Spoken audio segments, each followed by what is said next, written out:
తాకట్లో ఉన్న మీ బంగారాన్ని విడిపించి ఆ రోజు ఆన్లైన్ రేటుకి కొంటాం. Sharma gold company.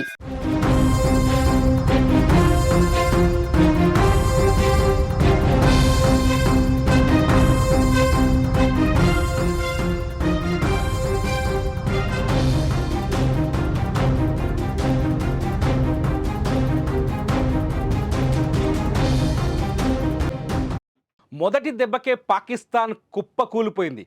మొదటి దెబ్బకే భారత్ తిరగబడ్డ మొదటి దెబ్బకే పాకిస్తాన్ రక్షణ వ్యవస్థ అంతా సర్వనాశనం అయిపోయింది. ఎప్పుడైతే పాకిస్తాన్ కశ్మీర్ సహా కశ్మీర్, రాజస్థాన్, పంజాబ్ల పైన దొంగ దెబ్బకు ప్రయత్నించిందో అప్పుడే భారత్ కోలుకోలేని దెబ్బ కొట్టింది పాకిస్తాన్ని. రాత్రి పాకిస్తాన్లోని 9 ప్రధాన నగరాలపైన దాడికి తెగబడింది భారత వైమానిక దళం. ముఖ్యంగా పాకిస్తాన్ గగనతల రక్షణ వ్యవస్థని నాశనం చేసింది భారత వైమానిక దళం. లాహోర్ సహా 9 రాష్ట్రాల్లో 9 నగరాల్లో ఈ అటాక్స్ జరిగాయి. 9 నగరాల్లో అక్కడ ఉన్న రక్షణ వ్యవస్థలు మొత్తం నాశనమయ్యాయి. ఒకసారి చూద్దాం. లాహోర్ సహా రాత్రి భారత వైమానిక దళం, భారత డ్రోన్ వ్యవస్థ పాకిస్తాన్లో ఏ నగరాల్లో దాడి చేసింది ఒకసారి చూస్తే చాలా స్పష్టంగా అర్థమవుతుంది. పెషావర్, ఇస్లామాబాద్, లాహోర్, ముల్తాన్, బహవల్పూర్, హైదరాబాద్, పాకిస్తాన్ హైదరాబాద్ పైన కూడా రాత్రి దాడి జరిగింది. అట్లాగే కరాచీ పైన. ఈ 9 నగరాల పైన రాత్రి భారత వ్యూహాత్మకంగా భారత సైన్యం దాడులకు తెగబడింది. మీరు విజువల్స్లో చూస్తున్నారు. ఒక 3 రకాల డ్రోన్లని, క్షిపణులని రాత్రి భారత సైన్యం వినియోగించింది. అందులో రుద్రం, ఇది దేశీయంగా తయారైన, మీరు స్క్రీన్లో కనిపిస్తున్న ఒక విజువల్ చూడొచ్చు, రుద్రం 3 అని మీకు కనిపిస్తోంది. రుద్రం ఈ క్షిపణి నిన్న లాహోర్లో ఉన్న ఎయిర్ బేస్ వ్యవస్థని సర్వనాశనం చేయడానికి ఈ క్షిపణిని వాడారు. At the same time Russia నుంచి దిగుమతి చేసుకున్న KH-31P, మీరు ఇంకో బాక్స్లో చూడొచ్చు, రష్యా నుంచి దిగుమతి చేసుకున్న, ఇది బాక్స్లో చూసిన విజువల్గా చూడొచ్చు, ఇది KH-31P, ఇది రష్యా నుంచి దిగుమతి చేసుకున్న క్షిపణి. ఈ క్షిపణిని కూడా రాత్రి పాకిస్తాన్ పైన 9 నగరాల్లో పాకిస్తాన్ గగనతల రక్షణ వ్యవస్థని నాశనం చేయడానికి వినియోగించినట్టుగా స్పష్టంగా అర్థమవుతుంది. ఇకపోతే తిరుగులేని దెబ్బ కొట్టింది మాత్రం మనం ఇజ్రాయిల్ నుంచి దిగుమతి చేసుకున్న హరోజ్ కామికా డ్రోన్లు. హరోజ్ కామికా డ్రోన్లు మొట్టమొదట పాకిస్తాన్ వెన్నులో వణుకు పుట్టించింది. సాధారణంగా మన క్షిపణులు కానీ రక్షణ అంటే వైమానిక దాడులు చేసినప్పుడు, లేకపోతే మిసైల్ దాడులు చేసినప్పుడు పాకిస్తాన్ కూడా వాటిని ఎయిర్లోనే పేల్చేయడానికి ఒక రాడార్ వ్యవస్థను ఏర్పాటు చేస్తుంది. రాడార్ ఏం చేస్తుందంటే, ఏదైతే శత్రు దేశం నుంచి క్షిపణులు వస్తాయో దాన్ని గుర్తించి యాక్టివేట్ అయ్యి దానిపైన బాంబులు వేస్తుంది, అంటే గాల్లోనే కాల్చేస్తుంది.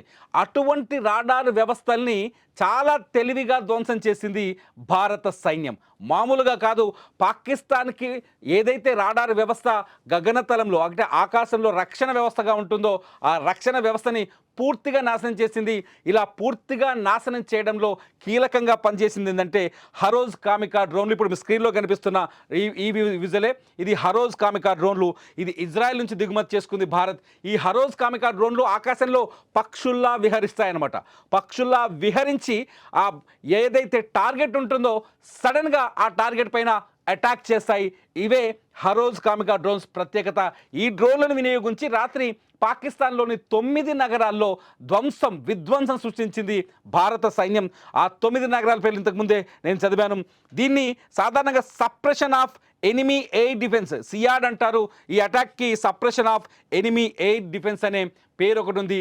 ఈ suppression of enemy air defence attack ద్వారా పాకిస్తాన్ గగనతల రక్షణ వ్యవస్థని నాశనం చేయడంతో భారత్ నుంచి వచ్చే వైమానిక దాడుల్ని పాకిస్తాన్ ఇంకా ఎదుర్కొనే పరిస్థితిలో ఉండదు. భారత్ నుంచి వేసే మిస్సైల్స్ని పాకిస్తాన్ ఎదుర్కొనే పరిస్థితి ఉండదు. 9 నగరాల్లో టార్గెట్ చేసి భారతదేశం ఆ 9 నగరాల్లో పాకిస్తాన్ ఏర్పాటు చేసుకున్న రక్షణ వ్యవస్థని దెబ్బ కొట్టడం వల్ల పాకిస్తాన్ పైన భారత్ మరికొంత వ్యూహాత్మకంగా ఉంది, మరికొంత ముందుకు వెళ్ళే అవకాశం ఉందని చెబుతుంది. నిజానికి పాకిస్తాన్ దగ్గర సొంత వ్యవస్థ ఏమీ లేదు, సొంత రక్షణ వ్యవస్థ ఏమీ లేదు. ఇది చైనా నుంచి దిగుమతి చేసుకున్న HQ-9 వ్యవస్థ ఒకటి ఉంటుంది. ఈ HQ-9 వ్యవస్థనే రాడార్ వ్యవస్థ ద్వారానే భారత మిస్సైల్స్ని కానీ విమానాలను కానీ లేకపోతే రాఫెల్ లాంటి యుద్ధ విమానాలు కానీ ఎదుర్కొనే ప్రయత్నం చేసింది. కానీ ఈ HQ-9 వ్యవస్థ లాహోర్లో రాత్రి నాశనం అయిపోయింది. నిన్న ఉదయమే లాహోర్లో ఈ దాడి జరిగింది. ఈ HQ-9 వ్యవస్థ పూర్తిగా దెబ్బతిన్నది. At the same time China నుంచి LY-80 డిఫెన్స్ వ్యవస్థను కూడా దిగుమతి చేసుకుంది. అంటే పాకిస్తాన్కి సొంత డిఫెన్స్ వ్యవస్థ లేదు. పాకిస్తాన్ గగనతలాన్ని రక్షించేందుకు విదేశీ వ్యవస్థలపైనే ఆధారపడింది. ఆ 2 విదేశీ వ్యవస్థల్ని సర్వనాశనం చేశాయి రాత్రి ఇజ్రాయెల్ నుంచి మనం దిగుమతి చేసుకున్న హరోజ్ కామికా డ్రోన్లు చాలా వ్యూహాత్మకంగా ఉంటాయని చెప్తున్నారు. హరోజ్ కామికా డ్రోన్లను ప్రయోగించిన తర్వాత అవి ఆకాశంలోకి దూసుకెళ్తాయి, పక్షుల మాదిరిగా విహరించిన తర్వాత టార్గెట్ సాధారణంగా రాడార్ నుంచి ఏదైనా ఒక వ్యవస్థ, ఒక రాకెట్ కావచ్చు, డ్రోన్ కావచ్చు, వాళ్ళ గగనతలంలోకి ఎంటర్ అయిపోతే రాడార్ నుంచి ఒక సిగ్నల్ అందుతుంది. ఆ సిగ్నల్ దొరకగానే ఇవి అటాక్ చేస్తాయి అనమాట. ఆ సిగ్నల్ దొరకగానే వెళ్ళిపోయి ఆ వ్యవస్థని నాశనం చేస్తాయి. రాత్రి పాకిస్తాన్లో జరిగినదే. రాత్రంతా పాకిస్తాన్ నిద్రలో లేదు. రాత్రంతా పాకిస్తాన్ తీవ్రమైన భయంతో ఉంది.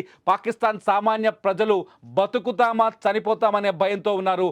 పాకిస్తాన్ ప్రధాని ఏకంగా వెళ్ళి ఎక్కడో కలుగులో దచ్చుకున్నాడు. ఈ 9 నగరాలపైన దాడులు చేయడంతో ఒక్కసారిగా వణుకుతో వణికిపోయింది పాకిస్తాన్. ఇటు 9 నగరాలు పేలిపోవడం, కరాచీ పైన ఇక్కడ INS విక్రాంత్ బ్రహ్మోస్ క్షిపణులతో కరాచీ ఓడరేవుని పేల్చేయడంతో ఒక్కసారిగా పాకిస్తాన్ తీవ్రమైన దెబ్బతిన్నది. నిజం చెప్పాలంటే భారత్ కొట్టిన మొదటి దెబ్బకే పాకిస్తాన్ పూర్తిగా బలహీనపడిపోయింది. పాకిస్తాన్ ఇప్పుడు ప్రతీకారంతో దాడులు చేయడం తప్ప వ్యూహాత్మకంగా దాడులు చేసే శక్తిని కోల్పోయింది పాకిస్తాన్. భారత రక్షణ వ్యవస్థ ఏ స్థాయిలో ఉందో ఈ దాడులతో అర్థమైపోయింది పాకిస్తాన్కి. భారత బలం ఎంత ఉందో పాకిస్తాన్కి అర్థమైపోయింది. అయినప్పటికీ కూడా పాకిస్తాన్ ఈరోజు తెల్లవారుజామున మళ్ళీ భారత్ పైన క్షిపణి దాడులకు ప్రయత్నించింది, డ్రోన్ దాడులకు ప్రయత్నించింది, మోటార్లతో దాడులు చేసే ప్రయత్నం చేస్తుంది. పాకిస్తాన్ చాలా స్పష్టంగా దొంగ దెబ్బ ఎలా కొడుతుందంటే సైనిక స్థావరాలపైన దాడులు చేయడానికి ప్రయత్నించే క్రమంలో సామాన్యుల ప్రాణాలను దెబ్బతీస్తుంది. మీరు విజువల్స్లో చూడొచ్చు. రాత్రి జరిగిన దాడి ఇది కాశ్మీర్ పైన జమ్మూలో. ఈ విజువల్ ఒక వ్యక్తి మొబైల్లో రికార్డ్ చేశారు. ఇది డిఫెన్స్ విజువల్స్. జమ్మూలో చూడండి ఒక్కసారి మన భారత రాడార్ వ్యవస్థ ఏ విధంగా ఎదురు దాడి చేస్తుందో. మీకు దీపావళి పటాసుల్లా కనిపిస్తున్న ఈ వీడియో చిన్నది కాదు. పాకిస్తాన్ నుంచి ఏదైతే డ్రోన్స్ మన ఏరియాలో బాంబింగ్ చేయడానికి వచ్చాయి, ఆ డ్రోన్స్ని పసిగట్టి ముందే దాడి చేసేసాయి, వాటిని గాల్లోనే పేల్చేశాయి. ఒక్కసారిగా విజువల్స్ చూసి అక్కడ జనమంతా జై భారత్ అంటూ ఒక్కసారిగా భారత్ మాతాకి జై అంటూ నినాదాలు చేశారు. భారత సైన్యం, భారత ఆర్మీ శక్తి సామర్థ్యాల్ని పొగిడారు. భారత ఆర్మీ కానీ, భారత నేవీ కానీ, భారత ఎయిర్ ఫోర్స్ విభాగం కానీ, నిజంగా భారత ఎయిర్ ఫోర్స్ విభాగాన్ని ఎదుర్కొనే దమ్ము మొత్తం ప్రపంచంలో ఏ దేశానికి లేదని చెప్పొచ్చు.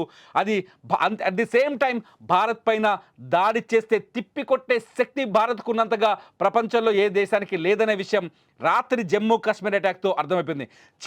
చిన్న డ్రోన్లు, మిసైల్స్ వస్తేనే తిప్పికొట్టేసింది. అట్లాగే పాకిస్తాన్ సంబంధించిన 3 యుద్ధ విమానాల్ని నేల కూర్చిపడేశాయి. మన S-400 గగనతల రక్షణ వ్యవస్థ మామూలుగా కాదు. ఒక్కసారిగా రాత్రి జరిగిన సీన్ను గుర్తు చేసుకుంటే ప్రతి భారతీయుడు దేశంలో గుండె మీద చేసుకొని హాయిగా సురక్షితంగా నిద్రపోవచ్చు. భారత రక్షణ వ్యవస్థ మనల్ని కంటికి రెప్పలా కాపాడుతుందనే విషయాన్ని మరోసారి రుజువు చేశాయి. పహల్గామ్ లాంటి దొంగ దెబ్బలు కొట్టడం, ఉగ్రవాదులను తీసుకొచ్చి దేశంలో విధ్వంసాలు సృష్టించడం తప్ప పాకిస్తాన్ ఏమీ పీకలేదని మరోసారి అర్థమైపోయింది. పాకిస్తాన్ కేవలం దొంగ దెబ్బ కొట్టడానికి తప్ప నేరుగా యుద్ధం చేసే శక్తి పాకిస్తాన్కి లేదని మరోసారి రుజువైంది. ఇప్పటికైతే పాకిస్తాన్ మీద జరిగిన దాడులతో పాకిస్తాన్ ఇండియాది కొట్టిన మొదటి దెబ్బకే పాకిస్తాన్ బలహీనపడ్డట్టుగా చాలా స్పష్టంగా అర్థమవుతుంది. పాకిస్తాన్లో ఉన్న రక్షణ వ్యవస్థ, గగనతల రక్షణ వ్యవస్థలు ఏవైతే ఉన్నాయో, రాడార్ వ్యవస్థలు ఉన్నాయో, ఆ వ్యవస్థలన్నీ సర్వనాశనం అయిపోయాయి భారత డ్రోన్ల దెబ్బకి. At the same time Pakistan ఈ ప్రజలు వణికిపోతున్నారు. ప్రధాని కూడా అక్కడ కలుగులో అంటే బంకర్లో దాచుకొని ప్రాణాలు కాపాడుకునే ప్రయత్నం చేస్తారు. ప్రస్తుతానికి ఈ కేవలం ఎదురుదాడితోనే పాకిస్తాన్ బలహీనపడింది. మరి మీరేమనుకుంటున్నారు? పాకిస్తాన్ని సర్వనాశనం చేసే శక్తి భారత్కు ఉందా? సర్వనాశనం అయిపోతుందా భారత్కి వెళ్ళుకుంటే? మీరేమనుకుంటున్నారో ఈ యుద్ధ వాతావరణం పైన ఈ వీడియో కింద కామెంట్ చేయండి. దయచేసి ఫేక్ వార్తల్ని కానీ ఫేక్ న్యూస్ని కానీ దయచేసి నమ్మొద్దు. యుద్ధ వాతావరణ పరిస్థితుల్లో నిజమైన వార్తల్ని నిజమైన సమాచారాన్ని మాత్రమే విశ్వసించాలి. అధికారులు చెప్పిన మాటల్ని మాత్రమే నమ్మాలి. దయచేసి ఈ విషయాన్ని పదే పదే చెప్పడానికి మేము ప్రయత్నిస్తున్నాం. భారత్ పాకిస్తాన్ సరిహద్దులో ఉద్రిక్తతల నేపథ్యంలో మన దగ్గర కూడా ఎక్కడైనా ఏదైనా ప్రమాదం జరిగే అవకాశం ఉంది. అందరూ జాగ్రత్తగా మేల్కొని ఉండాలని విజ్ఞప్తి చేస్తూ ఈ వీడియో పైన మీ కామెంట్స్ ఖచ్చితంగా చేయండి. మీ కామెంట్స్ బాగుంటే నేను మరో వీడియో చేయడానికి ప్రయత్నిస్తాను. చూస్తూనే ఉండండి సుమన్ టీవీ.